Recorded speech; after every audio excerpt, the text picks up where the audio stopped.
What's up, beautiful people? Today I'm going to show you my modified Pendulum power squat. So obviously this machine has been modified.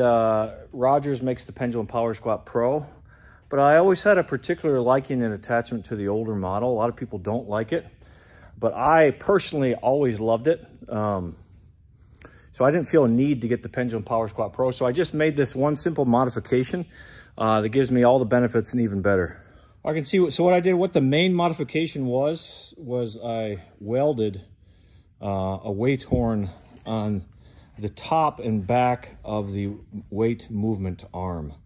The other thing I did was I trimmed about 4 to 6 inches off of these things because they stuck out so far.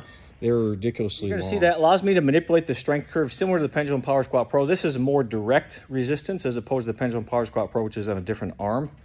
But I like this because it makes the movement harder and I don't need to use as much weight. Another issue that some people have with this, if you're super tall or if you have really, really long femurs, this can be sometimes a little bit uncomfortable.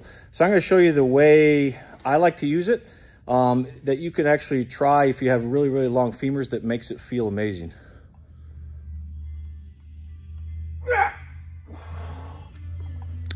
So this is sort of the traditional way you would use the machine, just with your feet flat on the platform.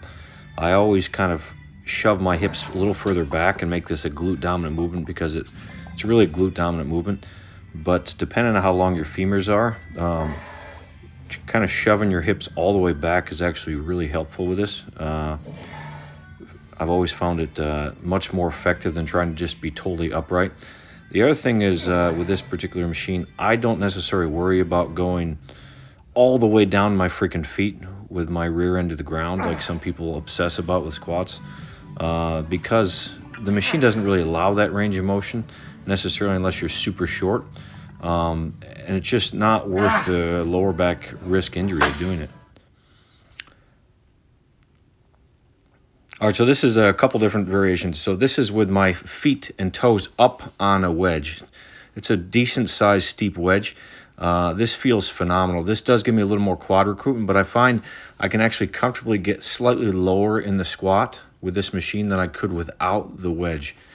Now with these weight horns up, I actually love it because I don't need near the weight I used to pack on this thing with really good strict form, not locking out. All right, now this variation is probably my favorite of the standing squat forms. I actually have 2 wedges. It's really thick, so it almost mimics like the Dyna Body or the Legend Fitness squat where your feet are in front of you and up a little bit, where you kind of swing into it. It feels kind of like a pendulum squat a little bit. You have to kind of position it perfectly, but it's, to me, this is actually the most comfortable way to use this machine in the traditional fashion as far as standing squats. I'm going to show you another move in a second. But really good, comfortable range of motion, no lower back strain. And for me, again, I go to try to keep constant tension. I'm not trying to lock out. I'm not trying to pack. Like I used to pack like 700-800 pounds on this thing in the front horn and the side and just do kind of crappy form, like 6 or 7 or 8 reps. I just find like a 20-25 rep set is much better.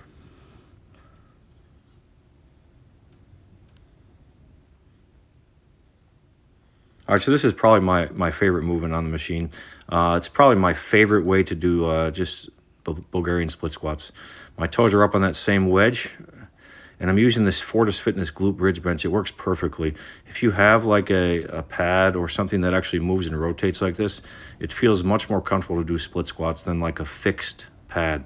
But anyways, the ability to not have to hold something in my hands and focus just on the contraction is so much more effective.